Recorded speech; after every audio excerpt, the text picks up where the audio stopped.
created a lot of attention with the ball in hand, and then had a couple of powerful runs himself. As you see the wee Rippers having a wee go here at half time. And that looks like a Maris team out there, isn't it? Yeah, it's a good Maris team by the look of it. Good to see, actually. It's like Hi. Well, I guess, I don't know, the 900 of you or less might have been wondering where I've been for the last few weeks. I did a video probably a while back, which was about the goalkeeper. I can't actually remember. Yeah. And so I thought, look, and it's Super Rugby starts today. As I write this, 14th of February, Valentine's Day, Friday. And yeah, you might have been wondering, normally I guess, this would have been the time to put a bit of a preview up, looking at each team. So look, I thought, a couple of things have happened, and I thought I'll give you an update. By the way, this channel will still continue, rest assured. It's not, with time and all that, but yeah, look, I thought I'd briefly explain what's sort of been happening and why I've been a bit quiet, and then we can talk about the rugby, which is going to be brief. It's not going to be nowhere as comprehensive as it has been. I'll talk briefly about the Highlanders as well. So yeah, it's just going to be really the most simple video ever.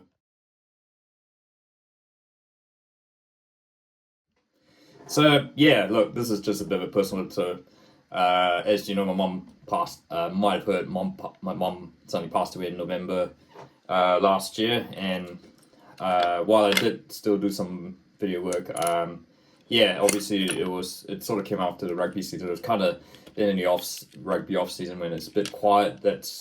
But yeah, so yeah, obviously imagine everyone responds differently. I guess must admit it's hit me a bit harder than I expected, and yeah, I'm still going through a bit. Yeah, I've been seeing doctors and counsellors, and so I'm on the right track, so you don't need to worry about that. I've got a lot of support, so just got to say thanks to everyone, family and friends who have been supportive there, especially during my worst moments. Look, there's been times where I just don't know whether, I've returned to my normal work on, part-time duties as well, but over the summer, which actually has kind of been helpful.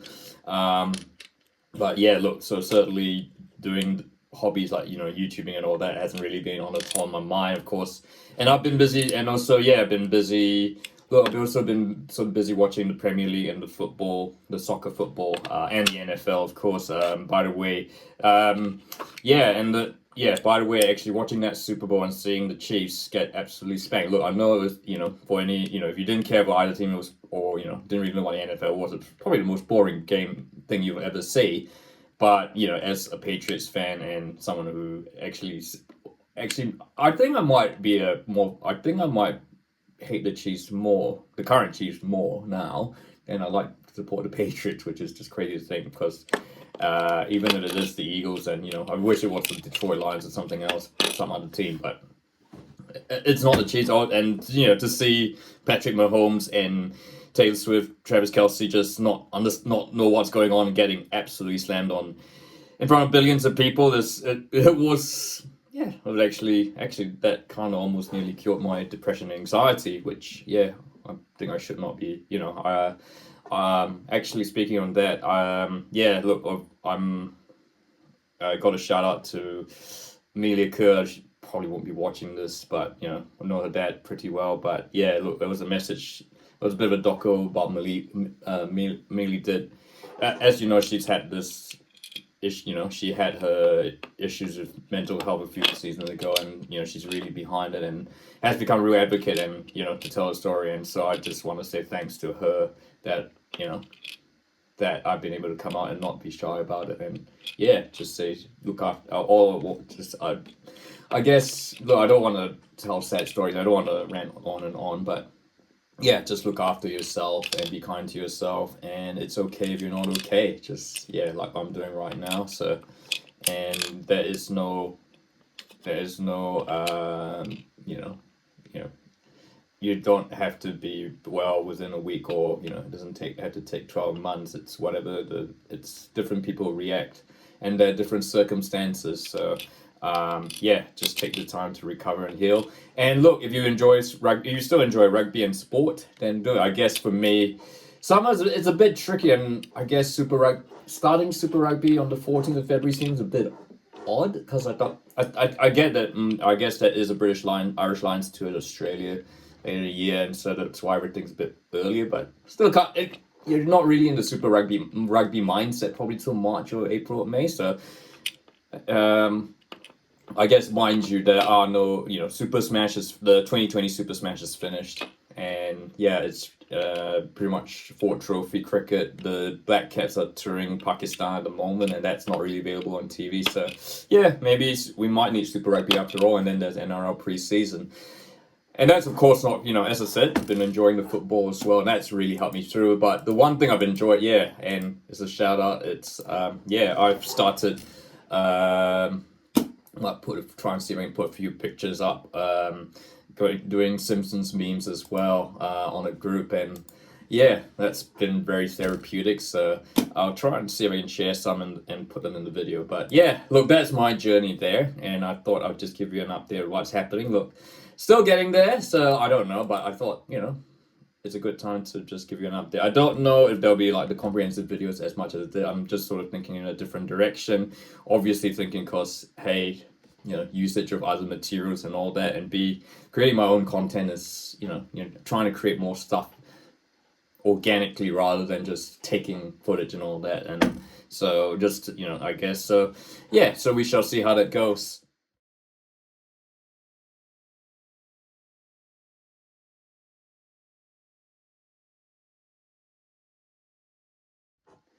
So Super Rugby is starting. Yeah, look, I guess I guess I did cover the squads of when the squads were announced a few months back. So to be honest, there's not really a lot's changed. I mean, there's obviously injuries and all that.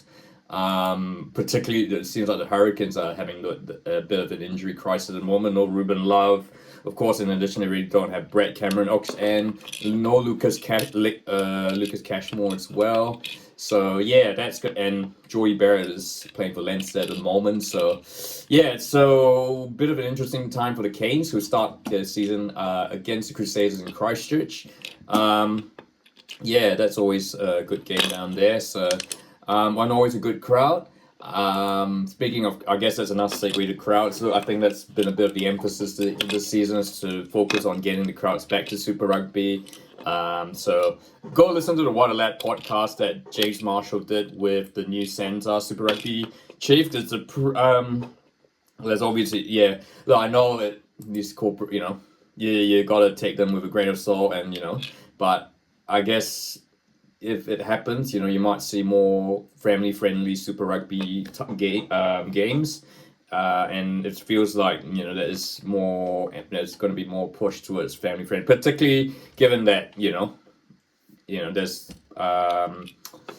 what is it? We only have 11 teams now, and they're all Australia, New Zealand, Fiji. So there's not really like a South Africa, UK, Northern Hemisphere times to worry about. So watch this space. So that, I think, but having said that, Crusaders Hurricanes always does pretty well. Crusaders will be certainly, I guess, Crusaders, their coach, Rob Penny, certainly want to get their campaign, they certainly want to put aside a terrible 2024. And but I guess a lot of question marks still about first five. They've got James O'Connor. Is he the answer? Probably not. I think that'd be asking a lot, but having said that, I mean, the Crusaders are always a tough opposition. They're always, they should be up there. I mean, if it's safe to say, I guess, that if things don't turn around for the Crusaders this coming season, then it might just be curtains for Rob Penny. So for me, and then later on Friday night, Valentine's night, because I'll probably end up watching. I may try and watch this, but it is Valentine's night, so there are some priorities. Waratahs Highlanders from Sydney. Look, again, another young Highlanders team, but at least now it's a team now that Jamie Joseph has had a lot of input into now. Tane Robinson at first five. Who was a halfback? I have to look this up while I type in there. Rather than I guess most Highlanders would have thought go for Fakatava and Cam Miller as a half combination, but we've gone we've decided to go for Nathan Hasty and Tane Robinson as the half combination. So that'll be interesting. Tavatanavai, sorry, excuse the pronunciation there. It's been a while. Let's try it again. Tavatanavai is co-captain. He's playing at second five, so be really excited to see how he does at center because I think he could have the capacity to play there. The forwards look very interesting as always. It's good to have Ethan de Groot back. You've got Fabian Holland who might could be quite close to an All Blacks call out as is Sean Wizzy. You got the ever reliable Hugh Renton who's co-captain and Michael Manson the pace. Sam Gilbert's it looks like he's pretty much making fullback his long-term option. So it will be a tough start, Sydney. Waratahs, they also had a bit of a terrible season. They have Joseph Akuso Swali, who will be playing his first Super Rugby game. So that obviously what he showed on the Southern Hemisphere tour, promise he showed. He's certainly one player that the Wallabies and the Waratahs, Australian Rugby are sort of kind of putting the mortgage on because he certainly appears to have that star factor that Australian Rugby really badly needs, particularly with the Rugby World Cup and in 2 years' time, British and Irish Lions, they really need to just this is a very, very big moment for Australian Rugby. Like if they cannot make this British Lions and Rugby World Cup work, there's pretty much no hope for rugby in Australia. So it'd be great to highlight this one. I might very well tip the Waratahs. I kind of feel that always at home they've got some, I think they have something to prove this season. And then you've got Blues Chiefs, rematch of the grand final last year. Actually, let's have a quick look at the other fixtures. Before that, you have Drua versus Brumbies in Fiji, and then Force Moana. That's kicking off in Perth. So it's 5 games per weekend with an 11. Look, 11 is just not a I know. Obviously there was the issue of the Rebels and the financial issues that they had to go through, and it's a bit ironic that they finally made the playoffs in the season that they're officially culled. But it was a decision that had to be made, and look, I guess we are stuck with an 11-team comp, which is far less than even the Super 12 days.